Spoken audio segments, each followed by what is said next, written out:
A year later, while giving a commencement speech at Princeton University, Cochrane made some cryptic remarks about what really happened during first contact. He spoke of cybernetic creatures from the future who tried to stop his warped flight, their ultimate goal being to enslave the human race. He claimed they were defeated by a group of humans, also from the future.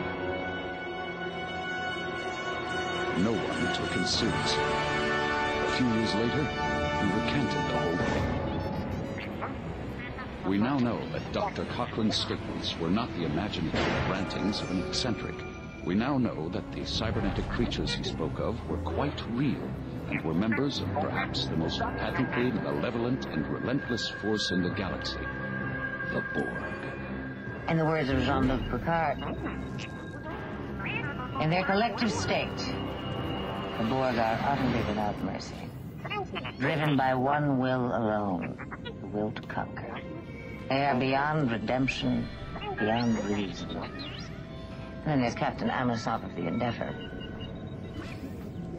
It is my opinion that the Borg are as close to pure evil as any race we've ever encountered. The Borg is the ultimate user. They're unlike any threat your Federation has ever faced. They're not interested in political conquest, wealth, or power as you know it. They're simply interested in your ship, its technology. They've identified it as something they can consume.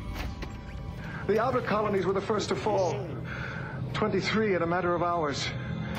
Our sentry vessels tossed aside. No defense against the storm.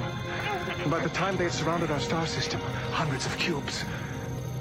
We had already surrendered to our own terror.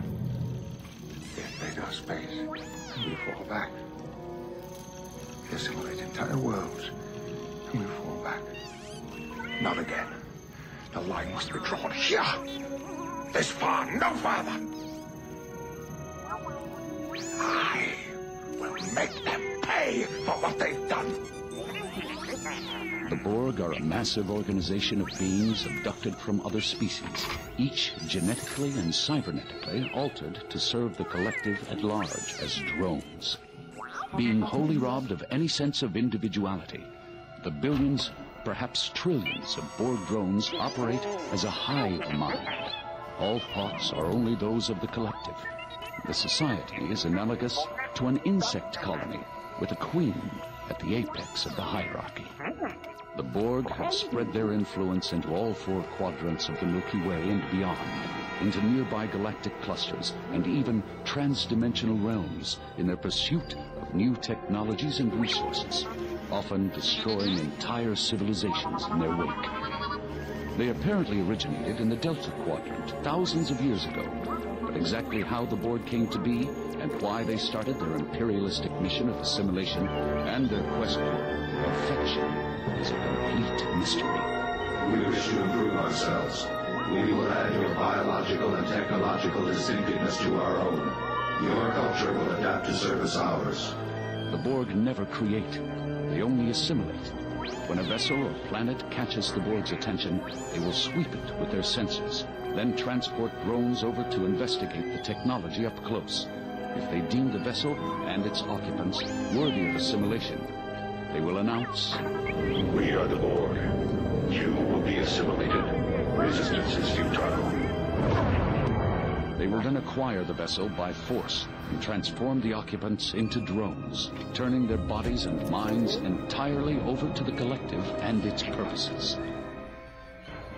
Assimilation occurs in two basic steps. First, the individual is injected with nanoprobes, microscopic machines which attach themselves to the victim's blood cells and begin to immediately rewrite the victim's DNA. Second, cybernetic technology is implanted throughout the victim's body.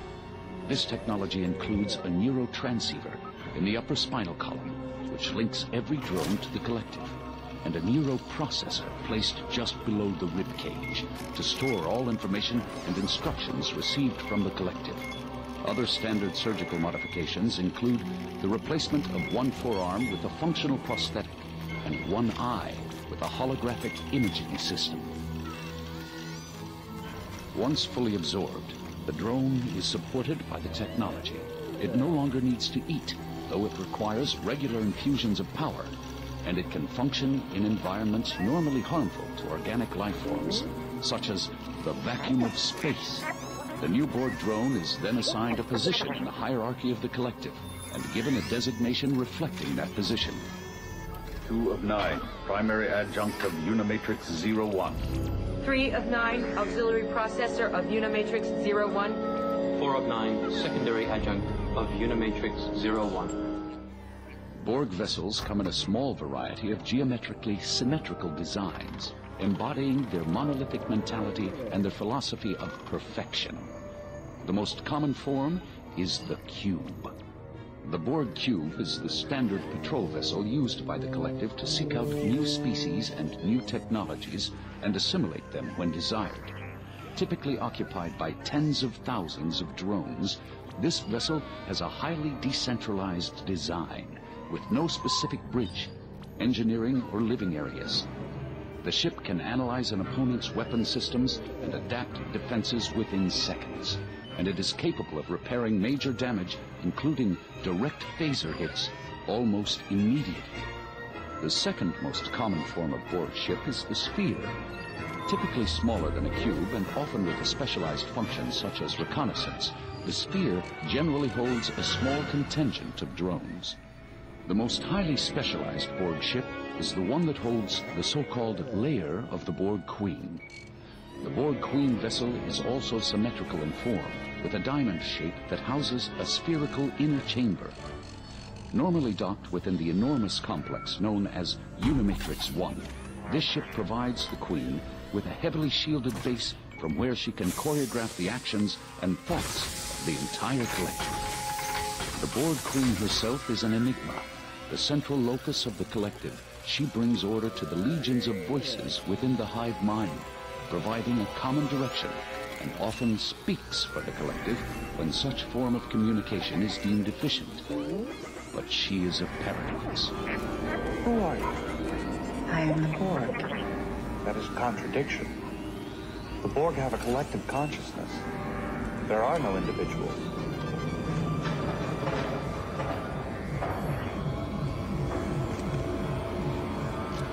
I am the beginning, the end, the one who is many.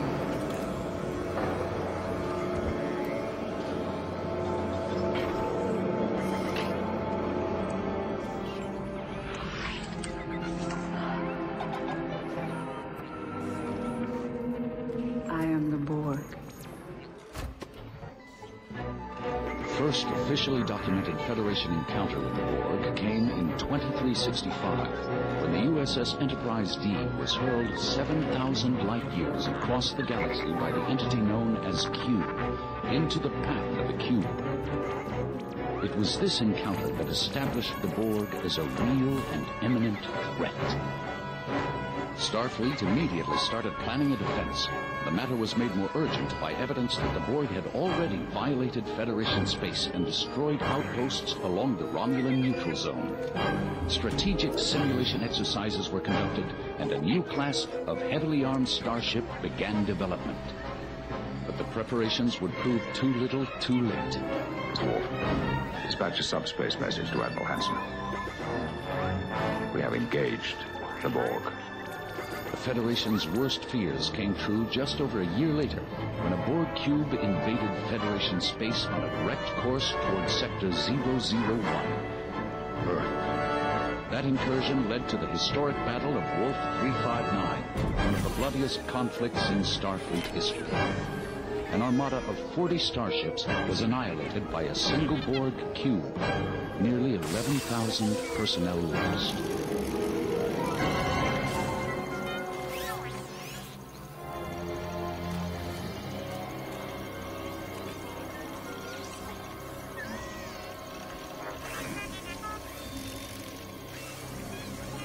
The catastrophe was a result largely of the assimilation of Captain Jean-Luc Picard.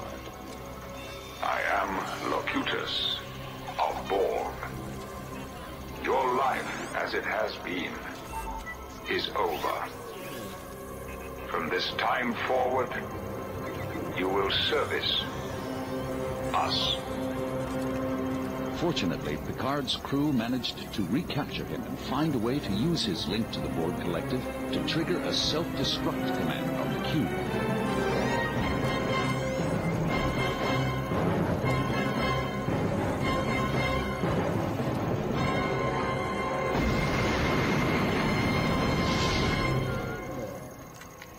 But the plans of the Borg are not so easily vanquished.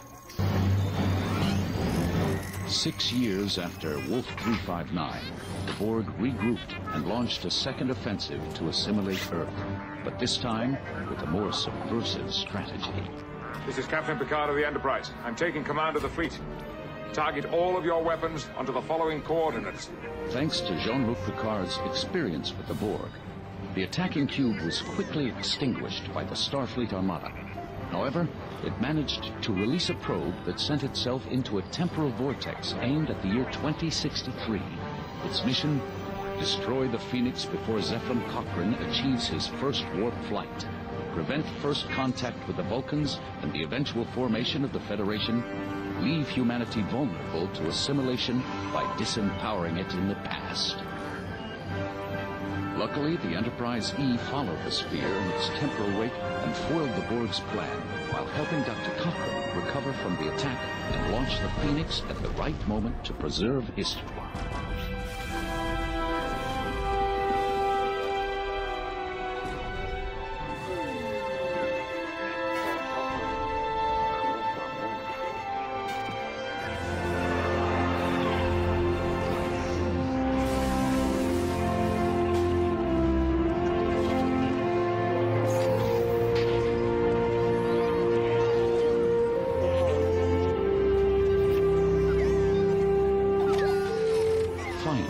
Centuries later, the odd statements made by Dr. Cochrane in 2064 were explained.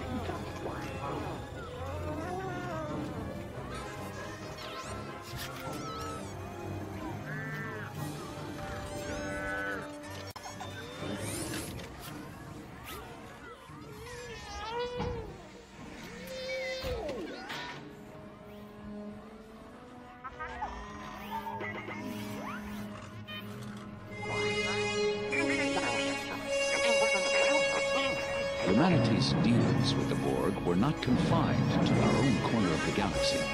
The Federation starship USS Voyager, presumed destroyed in the Badlands in 2371, had actually been transported by an entity called the Caretaker into the far reaches of the Delta Quadrant, literally into the Borg's own backyard.